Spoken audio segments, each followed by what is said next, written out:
kalau salah jurusan pasti menyesalnya bukan saja kita, tapi juga mungkin orang tua begitu ya, karena nggak mendapat pekerjaan yang cocok atau yang sesuai dengan apa yang diidamkan. Jadi memang pendengar, perasaan dalam tanda kutip salah jurusan merupakan tantangan yang sangat umum sepertinya yang dirasakan dan dihadapi oleh kebanyakan mahasiswa ya Delia. Betul. Memang ada banyak faktor yang berkontribusi terhadap munculnya perasaan salah jurusan ini.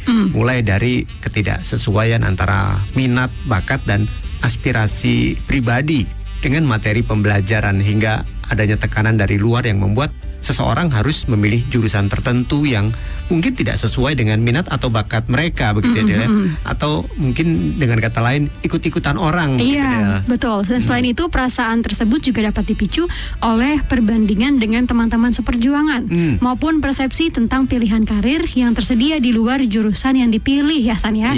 Jadi ketika seseorang melihat gitu ya teman-teman seperjuangannya meraih kesuksesan dalam bidang yang berbeda, mereka mungkin merasa menyesal atau bahkan meragukan pilihan mereka sendiri. Dan rasanya setiap kali duduk di kelas yang tidak membangkitkan minat ini malah justru menjadikan seseorang merasa semakin jauh dari tujuan karir yang diinginkannya. Rasanya seperti berada dalam sebuah bingkai yang sangat tidak cocok gitu ya dengan gambaran dirinya yang sebenarnya. Nah, hal ini tentu mempengaruhi kinerja akademiknya dan mengganggu kesejahteraan emosional serta psikologi secara keseluruhan. Belum lagi perasaan yang muncul dalam diri ini akan menjadi sangat cepat mudah berubah begitu ya, baik senang, sedih, marah, dan lain sebagainya. Dan bahkan mungkin juga akan membuat kita mudah merasa lelah serta malas untuk bangkit dan semangat kembali. Dan mungkin itu juga yang dulu saya rasakan juga, Del. Oh gitu ya San. Dulu jurusannya apa San? Dulu saya senangnya itu bahasa Indonesia. Tapi orang tua malah bilang bahasa Indonesia itu nggak ada pekerjaannya nanti kalau lulus gitu. Mending pilih yang teknik gitu ya. Saya ikut teknik juga. Tapi ya alhamdulillah lulus apa yang dikatakan orang tua itu benar juga begitu ya. Dan memang pendengar, memilih jurusan kuliah seringkali menjadi salah satu keputusan yang paling besar dalam hidup seorang pelajar begitu ya. Banyak yang merasa bingung, bahkan takut salah pilih hingga akhirnya menyesal di tengah jalan. Padahal memilih jurusan yang tepat bisa menjadi langkah awal menuju masa depan yang lebih cerah. Nah, agar tidak salah pilih jurusan, ada beberapa hal yang bisa dipertimbangkan ya Delia sebelum menentukan pilihan. Yang pertama adalah mengenali minat dan bakat diri kita sendiri. Nah, langkah pertama yang wajib dilakukan adalah mengenali minat dan bakat yang kita miliki, dan mungkin kita harus coba tanyakan pada diri sendiri juga, Del, bidang apa yang membuat kita ini antusias begitu ya. Apakah kita suka berhitung misalnya, suka menulis, atau justru lebih tertarik dengan dunia seni. Nah, dengan memahami apa yang disukai dan dikuasai, maka proses belajar di bangku kuliah juga akan terasa lebih menyenangkan dan tidak membebani begitu ya Del ya. Betul. Lalu yang berikutnya juga adalah yang tak kalah penting, mencari tahu prospek kerja jurusan yang dipilih ya. Karena selain minat, penting juga untuk mempertimbangkan prospek kerja dari jurusan yang kita pilih ya. Lakukan riset kecil-kecilan tentang peluang karir setelah lulus nanti. Apakah jurusan tersebut banyak dibutuhkan di dunia kerja?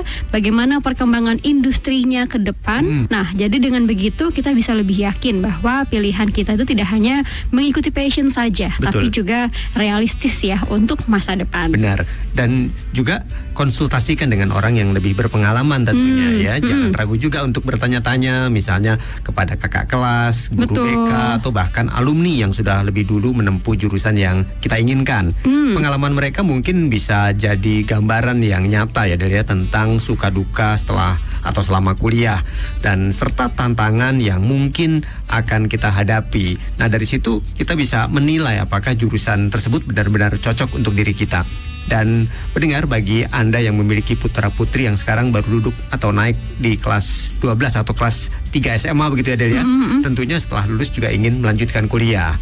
Nah, bagi yang ingin melanjutkan kuliah ke luar negeri misalnya ke Tiongkok, kami akan coba berikan sedikit informasi mengenai tren jurusan yang sedang populer juga di Tiongkok, Del, untuk menentukan jurusan kuliah yang terbaik di sana nantinya. Iya, jadi mengapa hal ini penting mendengar?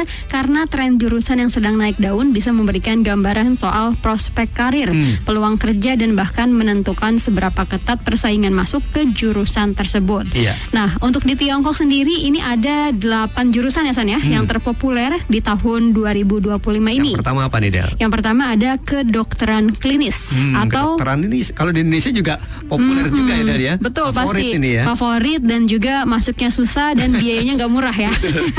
Jadi memang ini yang paling favorit pertama adalah kedokteran klinis atau dalam bahasa Mandarinnya Lin Chuang Yeshue ya. Jadi ini bisa dibilang juga kejutan gitu di Tiongkok. Ternyata jurusan yang paling banyak dicari tahun 2025 ini adalah kedokteran klinis. Jadi dengan sistem pendidikan 5+3, sarjana plus master langsung, jurusan ini menjadi pilihan banyak siswa karena prospek kerja jangka panjang yang stabil, apalagi di tengah isu penuaan penduduk begitu.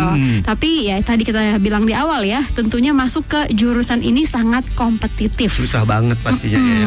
Apalagi juga ini kita tahu tadi 5+3 ya. Betul. 8 tahun Del kuliahnya. 8 tahun dan kadang tuh kedokteran nggak sesuai dengan waktu lulus gitu ya. Karena nggak mudah kuliahnya katanya. Iya. Lalu yang berikutnya pendengar ada juga ilmu dan teknologi komputer. Iya. Nah, jurusan ilmu komputer memang ternyata masih menjadi primadona di kalangan jurusan teknik ya, Del ya. Betul. Ilmu komputer memang membuka banyak pintu dari ilmu kecerdasan buatan, pengembangan software sampai keamanan siber.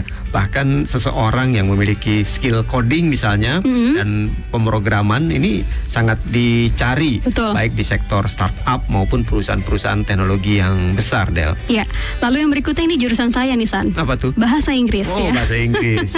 Biasanya kalau jurusan bahasa Inggris nih jadi guru ya. Betul. Ya. Nah, memang banyak yang mengira jurusan ini hanya cocok untuk menjadi guru gitu ya. Tapi sebenarnya kenyataannya dengan pesatnya industri e-commerce lintas negara, lulusan jurusan ini juga banyak dibutuhkan sebagai spesialis ekspor impor misalnya gitu ya, manajer konten ataupun sales internasional begitu. Jadi di tahun 2025 ini ternyata jurusan bahasa Inggris juga meningkat tajam di Tiongkok. Seperti saya sendiri juga, San. Saya kan pendidikan bahasa Inggris gitu ya, tiba-tiba kerja di media. Tapi memang seperti itu, bahasa Inggris ini lebih unilateral ya, terbuka atau mungkin banyak peluangnya, dan itu yang membuat banyak juga lulusan bahasa Inggris nggak serta-merta jadi guru begitu. Iya, fleksibel ya, bisa kemana aja sebenarnya ya jurusan bahasa Inggris ini.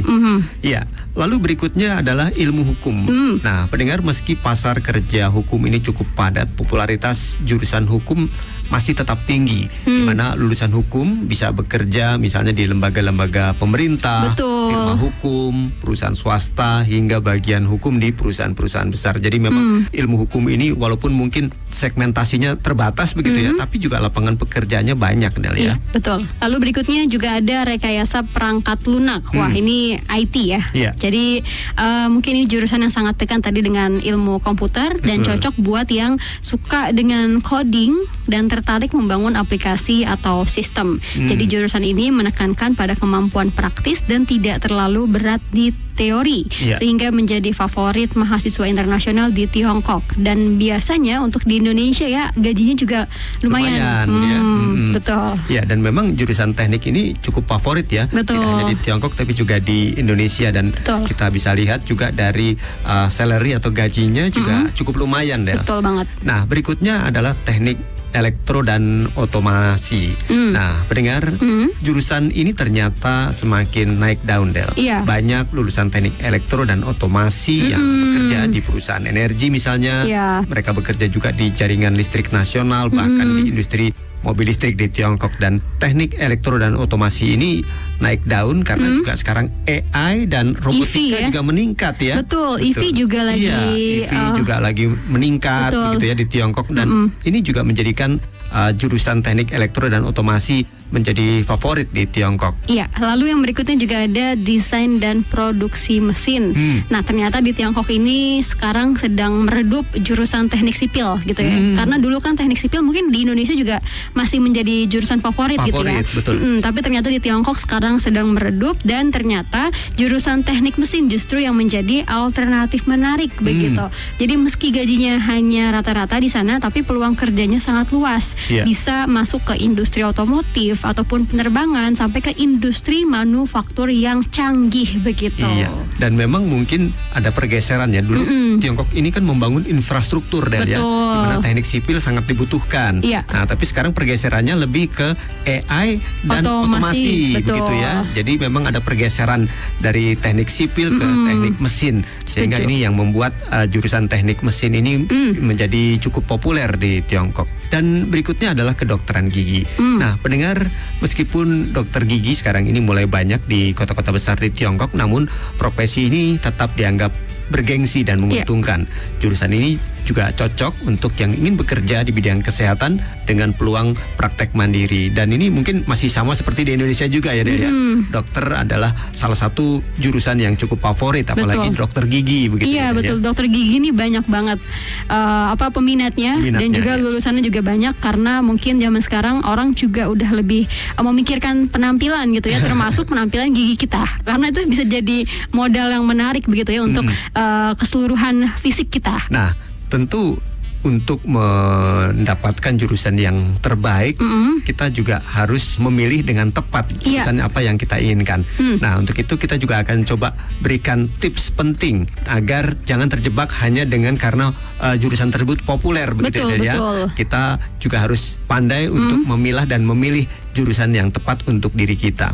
Dan memang sekarang ini banyak sekali jurusan yang populer, namun justru punya tantangan yang cukup besar juga di masa depan karena jumlah lulusan yang terlalu banyak. Itu dia. Ya, sementara itu jurusan yang kurang diminati bisa jadi akan memiliki prospek yang cerah, Del, karena minim saingan begitu ya. Dan kebutuhan pasar juga masih besar. Ini bener banget, San. Kalau kita ambil contoh di Indonesia tuh dulu jurusan pendidikan bahasa Mandarin itu yang minat sangat sedikit. Betul. Dan sekarang ternyata dengan perubahan zaman, ternyata lulusan bahasa Mandarin ini yang justru paling banyak dicari dan peluang kerjanya masih sangat terbuka lebar karena lulusannya masih jarang begitu. Dan bagaimana caranya memilih jurusan yang tepat untuk diri kita nih? Yang pertama adalah kita harus mengenali minat dan kekuatan pribadi kita. Lalu kemudian juga kita harus banyak cari tahu tentunya ya, research dan lain sebagainya, arah pembangunan Tiongkok ataupun Indonesia. Seperti mungkin kedepannya kita akan mengembangkan teknologi hijau atau negara kita akan berfokus dengan AI, logistik ataupun energi baru. Lalu juga pertimbangkan daya saing dan kapasitas belajar ya. Karena tadi semakin banyak lulusan, semakin banyak saingan kita juga nanti di dunia kerja. Lalu juga yang paling terakhir, jangan ikut-ikutan tren semata. Nah, ini yang penting nih. Jangan sampai kita cuma pengen terlihat keren, masuk jurusan, ternyata kita justru terbebani gitu ya dengan perkuliahan yang dijalani gitu, sehingga yang ada malah nggak lanjut gitu ya, harus drop out begitu, amit-amit gitu ya jadinya. Jadi memang harus dipertimbangkan sesuai dengan diri kita. Iya, nah itu tips dari Adele untuk adik-adik kita yang mungkin akan melanjutkan pendidikannya ke luar negeri. Dan jika kalian adalah mahasiswa Indonesia yang akan studi di Tiongkok, informasi ini pastinya juga akan sangat berguna ya, Del ya. Nah, misalnya bisa menyesuaikan pilihan dengan jurusan dengan tren lokal yang ada di Tiongkok begitu. Jangan sampai juga ternyata kita salah memilih, ternyata ini bukan jurusan yang favorit begitu ya. Kemudian juga harus mempersiapkan persaingan untuk masuk ke universitas unggulan. Ini juga penting banget. Karena tidak mudah untuk masuk ke universitas unggulan di Tiongkok. Dan juga mengantisipasi peluang kerja di Tiongkok maupun di Indonesia setelah lulus nanti, Del. Dan sekedar informasi pendengar, beberapa jurusan seperti misalnya kedokteran, teknik elektro dan bahasa ini juga sangat relevan ya untuk kebutuhan di Indonesia di masa depan. Jadi jika kalian bisa pulang dengan skill yang high demand begitu, tentunya ini akan mudah untuk mencari pekerjaan di Indonesia. Setuju. Jadi tren jurusan kuliah tahun 2025 di Tiongkok saat ini ternyata menunjukkan adanya pergeseran yang menarik ya San ya. Betul. Tapi ingat sekali lagi pendengar, jurusan terbaik bukanlah yang paling populer, tapi yang paling cocok dengan tujuan dan kepribadian kamu. Setuju. Jangan hanya mengejar prestis, tapi juga mengejar masa depan yang realistis dan bahagia. Iya, benar sekali. Nah, pendengar, itu tadi perbincangan singkat kami mengenai jurusan kuliah yang sedang populer atau favorit di